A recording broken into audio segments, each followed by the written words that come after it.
Hello everyone, मैं दीपक sir perfect study zone के YouTube channel में एक बार आपका फिर से स्वागत करता हूं। आज हम लोग पढ़ेंगे प्रश्नावली 4.1। प्रश्न दूसरा, निम्न स्थितियों को द्विघात समीकरणों के रूप में निरूपित कीजिए। जब हम इसको हल करेंगे ना, तो इसको हल करने के बाद जहां पर भी हमको द्विघात समीकरण की स्थिति दिखाई देगी, हम इस सवाल को वहां तक हल करेंगे, क्योंकि हमको इसको द्विघात समीकरण बनाने तक ही हल करना है। आ गया होगा आपको समझ में कि इन सवालों में हमको क्या करना है। एक आयताकार भूखंड का क्षेत्रफल 528 वर्ग मीटर है। क्षेत्र की लंबाई मीटर में चौड़ाई के 2 गुने से 1 अधिक है। हमें भूखंड की लंबाई और चौड़ाई ज्ञात करना है। तो यहां से हम लिखेंगे, माना आयताकार भूखंड की चौड़ाई। देखिए, क्षेत्र की जो लंबाई है ना मीटर में, वो चौड़ाई से 2 गुने से 1 अधिक है। तो अगर हमको चौड़ाई हम कुछ मान लेंगे, हमने मान लीजिए हमने यहां माना कि आयताकार भूखंड की चौड़ाई x मीटर है। हमने चौड़ाई को मान लिया x, तो जो लंबाई जब हम इसकी निकालेंगे ना, तो जो लंबाई निकालेंगे ना, तो वो चौड़ाई से, ये आपकी चौड़ाई है, चौड़ाई से दुगनी, 2 गुना या गुनी मतलब 2 गुणित x, दुगने से 1 अधिक होगी। इस टाइप से 2x प्लस 1 क्या हो जाएगी, 2x प्लस 1 हो जाएगी आपकी लंबाई। तो यहां पर हम लिखेंगे वह आयताकार भूखंड की लंबाई बराबर, देखिए लंबाई निकालने के लिए हमको क्या करना है, यहां क्षेत्र की लंबाई चौड़ाई के 2 गुने से, यानी चौड़ाई हमारी ये है, चौड़ाई का 2 गुना यानी 2 गुणित x। तो जब हम 2 में x का गुणा करेंगे तो हमको प्राप्त हो जाएगा 2x। ठीक है, तो यहां तक हमने इसको हल कर लिया। लंबाई चौड़ाई के 2 गुने से 1 अधिक है, अधिक मतलब ज्यादा, यानी प्लस कितना, 1। इस तरीके से हमारी आयताकार भूखंड की लंबाई क्या होगी, 2x प्लस 1 मीटर। क्या दिया है हमको, एक आयताकार भूखंड का क्षेत्रफल, भूखंड का क्षेत्रफल कितना दिया है हमको, हमको दिया है 528 वर्ग मीटर। तो आयताकार भूखंड का क्षेत्रफल का फॉर्मूला क्या होता है, आयताकार भूखंड का क्षेत्रफल का फॉर्मूला होता है आपका लंबाई गुणित चौड़ाई। तो यहां से हम लिखेंगे आयताकार भूखंड का क्षेत्रफल बराबर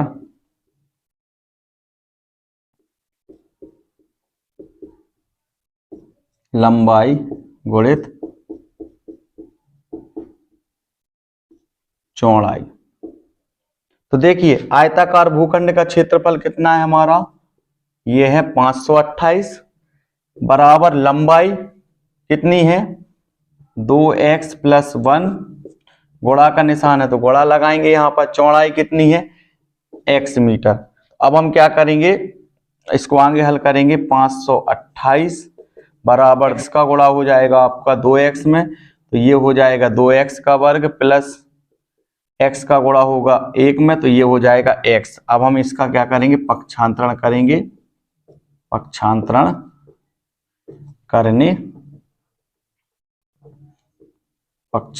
करने पर इसको हम इस साइड पक्षांतरित कर देंगे तो ये हो जाएगा 2x का वर्ग प्लस x माइनस 528 और हम इसके बराबर में 0 लिख सकते हैं। ठीक है, तो इस तरीके से ये हमारा तैयार हो गया। तो देखिए इसको हम आगे भी हल कर सकते हैं, लेकिन यहां पर आपको सीधा सीधा यहां पर आपको बोला गया है कि निम्न स्थितियों को द्विघात समीकरण के रूप में निरूपित कीजिए। तो ये द्विघात समीकरण के रूप में निरूपित हो गया है ना, तो हम इसको आगे अब हल नहीं करेंगे, क्योंकि यहाँ पर देखिए आप अच्छी तरह से इसको पढ़िए, यहाँ पर आप इसकी स्थिति को समझिए कि निम्न स्थितियों को द्विघात समीकरणों के रूप में निरूपित कीजिए। यदि हम इसको और आगे हल करेंगे ना, और आगे जब हम इसको हल करेंगे तो हमारे ये वाले और ये वाले मान भी निकल आएंगे, लेकिन हमको इसको आगे हल नहीं करना है, क्योंकि सीधा सीधा यहाँ पर बोल दिया है कि आपको द्विघात समीकरण के रूप में निरूपित करना। हो गया ना ये द्विघात समीकरण के रूप में निरूपित। तो यहाँ पर हम लिखेंगे उपरोक्त समीकरण। उपरोक्त समीकरण का मतलब ये वाला समीकरण। उपरोक्त समीकरण में चर की अधिकतम घात, इसमें चर की अधिकतम घात कितनी है? 2 है, इसीलिए 2x का वर्ग प्लस x माइनस 528 बराबर 0 द्विघात समीकरण है। इस तरीके से हमारा ये वाला सवाल हल हो चुका है। आपको क्या करना है, वीडियो को रोक करके आपको इसके नोट्स कंप्लीट कर लीजिए। अब हम लोग पढ़ेंगे दूसरे का सेकंड वाला। 2 क्रमागत धनात्मक पूर्णांकों का गुणनफल 306 है। तो देखिए हम मानेंगे कि एक क्रमागत धनात्मक पूर्णांक क्या है? x है। तो यहां पर 2 क्रमागत, जब पहले को हमने x माना है तो दूसरे को हम क्या मानेंगे? x plus 1। यदि आपको दिया रहता 3 क्रमागत धनात्मक पूर्णांक तो पहला होता x, दूसरा x प्लस 1 और तीसरा क्या हो जाता? x plus 2। इस तरीके से इनको अपन हल करेंगे। तो हम यहां लिखेंगे माना 2 क्रमागत, यानी एक क्रम में 2 क्रमागत धनात्मक पूर्णांक x, पहला x और दूसरा x प्लस 1 है। अब हम इसको हल करेंगे प्रश्नानुसार।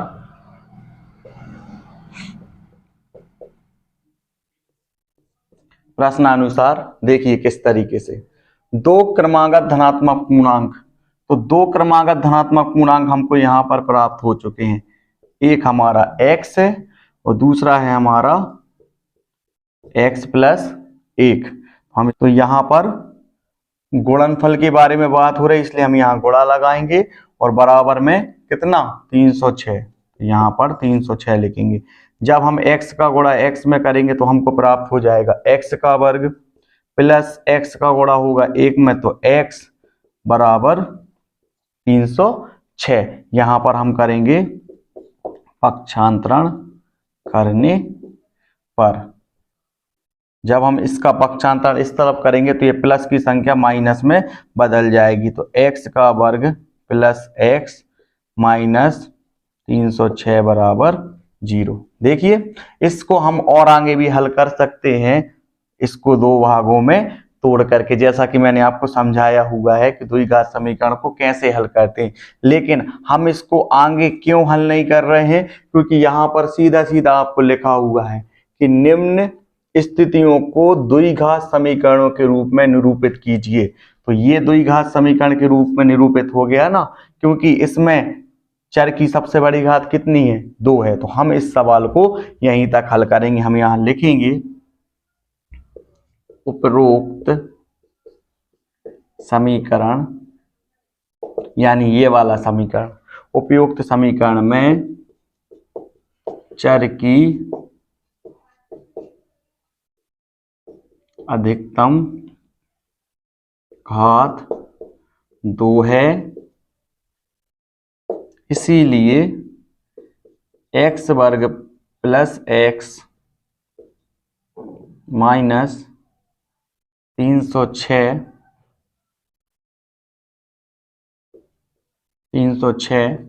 बराबर 0। द्विघात समीकरण होगा। इस तरीके से हमारा ये वाला सवाल भी हल हो गया। आपको क्या करना है, वीडियो को रोक करके आप नोट्स भी कंप्लीट करते जाइए। अब हम हल करेंगे प्रश्न दूसरे का तीसरा। रोहन की मां उससे 26 वर्ष बड़ी है, उनकी आयु वर्षों में का गुणनफल अब से 3 वर्ष पश्चात 360 हो जाएगी। हमें रोहन की वर्तमान आयु ज्ञात करनी है। तो हम यहां से लिखेंगे माना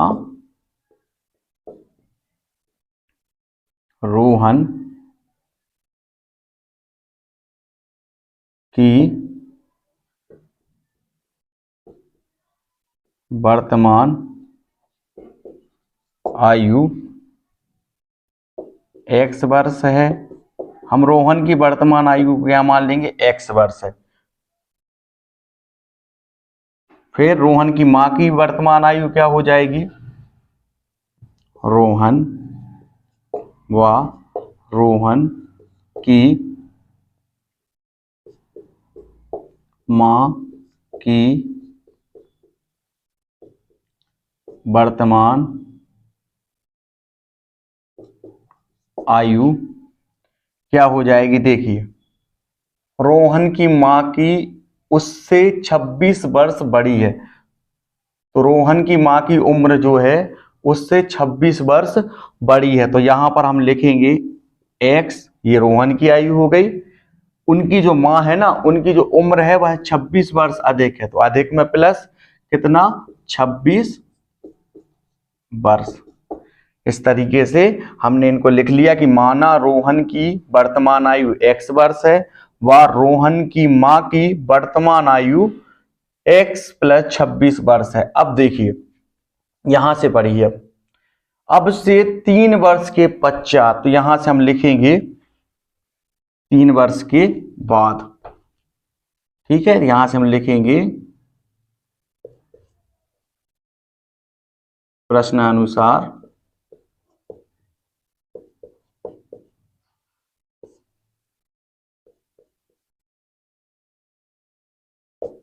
3 वर्ष के पश्चात रोहन की आयु बराबर 3 वर्ष पश्चात रोहन की आयु, तो यहां पर रोहन की आयु क्या है, x है। कितने वर्ष के पश्चात, पश्चात में हम प्लस लगाते हैं, 3 वर्ष, तो ये हो जाएगी ना वर्ष होगी। 3 वर्ष पश्चात रोहन की आयु x प्लस 3 वर्ष होगी। ये भी आपको समझ में आ गया होगा। फिर यहां से हम लिखेंगे 3 वर्ष के पश्चात रोहन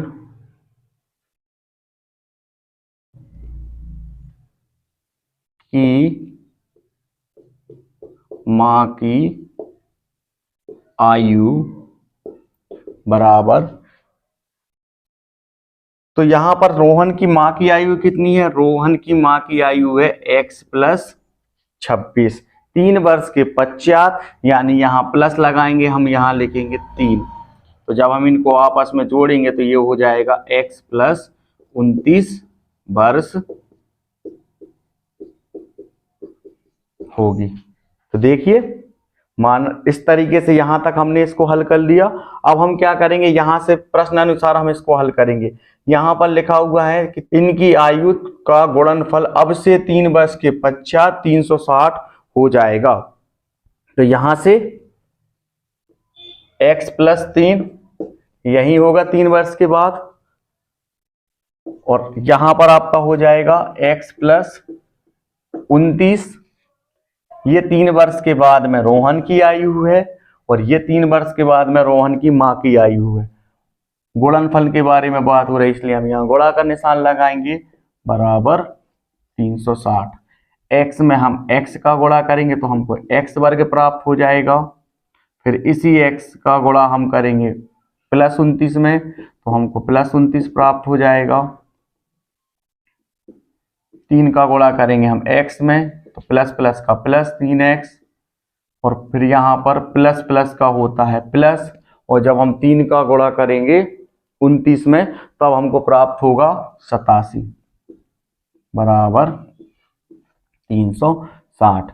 आगे हम इसको हल करेंगे, x वर्ग प्लस बड़ी संख्या प्लस की, तो प्लस प्लस प्लस का प्लस 29 और 3 हो जाएगा 32x + 87 बराबर 360। अब हम यहाँ पर पक्षांतरण करके 360 जो बराबर के दाहिने हाथ पर है, हम इसको बराबर के बाएं हाथ पर ले आएंगे, तो इसका निशान जो होगा वो बदल जाएगा। तो x का वर्ग प्लस 32x + 87 माइनस 360 बराबर 0। यहाँ लिखेंगे हम x वर्ग प्लस 32x, यहाँ पर हम क्या करेंगे 360 में से हम 87 को घटाएंगे, यहाँ पर -273, क्योंकि इसमें जो बड़ी संख्या थी ना वो माइनस की थी, बराबर 0। अब हम इसको आगे हल नहीं करेंगे। यहाँ पर आपको साफ साफ बोला गया है कि द्विघात समीकरण के रूप में निरूपित कीजिए। तो देखिए ये द्विघात समीकरण के रूप में निरूपित हो गया कि नहीं हो गया, क्योंकि इसमें x चर की सबसे अधिकतम घात कितनी है 2, इसलिए यह द्विघात समीकरण होगा। तो देखिए यहाँ पर उपरोक्त समीकरण यानी ये वाला समीकरण में चर की अधिकतम घात कितनी है 2 है, इसीलिए x वर्ग प्लस 32x माइनस 273 बराबर 0 एक द्विघात समीकरण होगा। इस तरीके से ये वाला सवाल जो है हमारा हल हो चुका है। अब आपको क्या करना है, वीडियो को रोक करके आपको अच्छी तरह से नोट्स कंप्लीट भी करते जाइए।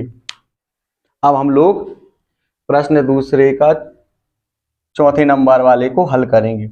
एक रेलगाड़ी 480 किलोमीटर दूरी एक समान चाल से तय करती है। यदि इसकी चाल 8 घंटे पर आवर कम होती तो वह उसी दूरी को तय करने में 3 घंटे अधिक समय लेती। तो हमें रेलगाड़ी की चाल को ज्ञात करना है। तो यहाँ हम लिखेंगे माना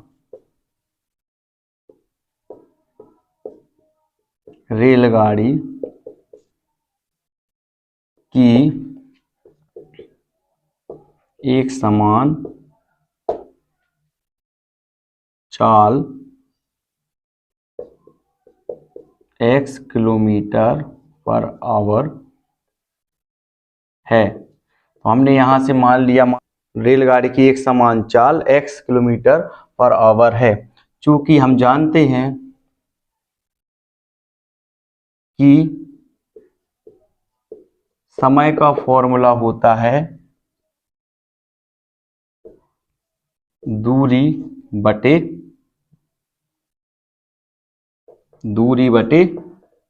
चाल, दूरी बटे चाल।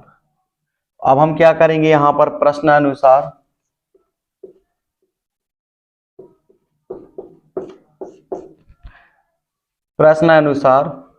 एक रेलगाड़ी 480 किलोमीटर की दूरी एक समान चाल से तय करती है। तो दूरी हमको दी हुई है 480।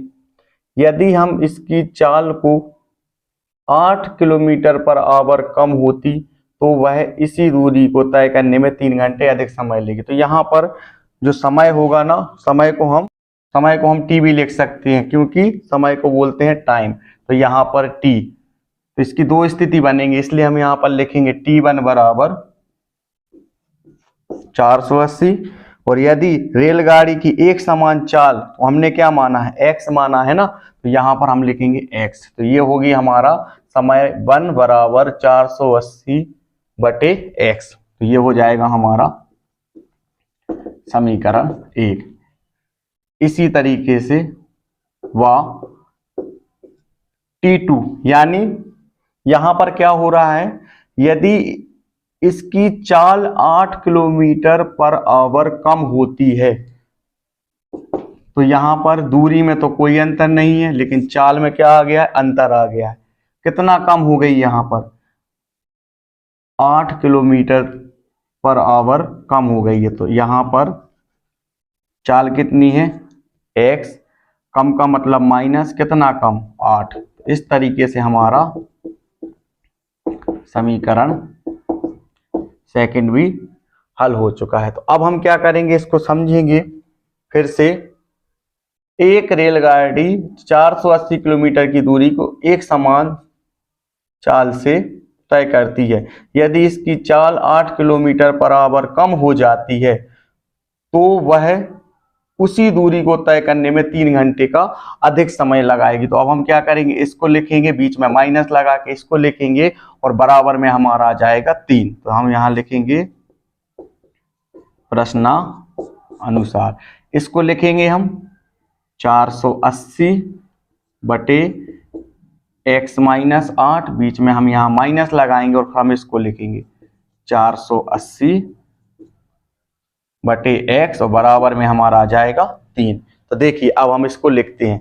अब हम क्या करेंगे, इन दोनों के बीच में, इसमें ये भी अंश और हर वाली संख्या है, ये भी अंश और हर वाली संख्या। जब भी ऐसी स्थिति बनती है तो हम हमेशा इनका क्या ले लेते हैं, हम ले लेते हैं इनका एलसीएम। तो यहाँ पर x माइनस 8, और यहाँ पर आ जाएगा आपका x, बीच में गुणा का निशान है, तो यहाँ पर गुणा का निशान। इसके बाद देखिए, अब हम इनका क्या कर देंगे, तिर्यक गुणा, क्योंकि 480 है, यहाँ पर x माइनस 8 है, यहाँ पर भी x माइनस 8 है, बच क्या रहा, x, यानी इन दोनों का तिर्यक गुणा हो जाएगा। ठीक है, और यहाँ पर भी 480 है, यहाँ पर क्या है, x, तो x से x कट जाएगा, तो क्या बचेगा, x माइनस 8, यानी इन दोनों का भी क्या क्या हो जाएगा, तिर्यक गुणा। तो जब हम 480 का गुणा x में करेंगे, तब हमको प्राप्त हो जाएगा 480x, यहाँ पर माइनस, इन दोनों का गुणा हो जाएगा, तो 480, और यहाँ पर x माइनस 8 बराबर 3। तो देखिए अब हम इसको यहाँ पर आगे हल करेंगे। 480 माइनस 480 का गुणा होगा x में, तो ये हो जाएगा आपका 480x, 480 का गुणा होगा 8 में, 8 नहीं है 64, तेरी 6, 38, तो ये हो जाएगा 3840। तो यहाँ पर देखिए माइनस और माइनस, ये माइनस का है और ये भी माइनस का है, तो माइनस और माइनस का हो जाएगा प्लस, और यहाँ पर आपका हो जाएगा 3840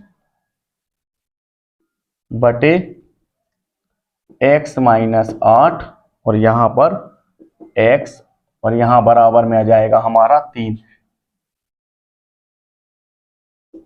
यहाँ पर भी x था, तो ये प्लस और माइनस के दोनों हो जाएंगे हमारे कैंसिल। तो यहाँ पर हमको क्या बचेगा, 3840 बटे x का गुणा यहाँ पर होगा, तो ये हो जाएगा x का वर्ग, यहाँ पर प्लस माइनस का हो जाएगा माइनस, और जब हम 8 में x का गुणा करेंगे तो हमको प्राप्त हो जाएगा 8x बराबर 3 बटे 1। अब इनका तिर्यक गुणा हो जाएगा, तो ये हो जाएगा 3840 बराबर, इन दोनों का भी आपस में गुणा हो जाएगा, तो यहाँ पर 3840 बराबर 3 का गुणा होगा x वर्ग में, तो ये हो जाएगा 3x का वर्ग माइनस 8 3 24x। हम इसका पक्षांतरण करके इसको हल करेंगे, तो ये हो जाएगा 3x का वर्ग माइनस 24x, ये प्लस वाली संख्या इस साइड चली जाएगी, तो माइनस की हो जाएगी 3840 बराबर 0। अब हम इसको आगे हल नहीं करेंगे, क्योंकि यहाँ पर आपको लिखा है ना कि द्विघात समीकरण के रूप में निरूपित कीजिए। तो यहाँ पर ये द्विघात समीकरण के रूप में निरूपित हो गया है ना, तो हम यहाँ लिखेंगे उपरोक्त समीकरण में चर की अधिकतम घात कितनी है, 2 है, इसीलिए 3x का वर्ग माइनस 24x माइनस 3840 बराबर 0 द्विघात समीकरण होगा। इस तरीके से हमारा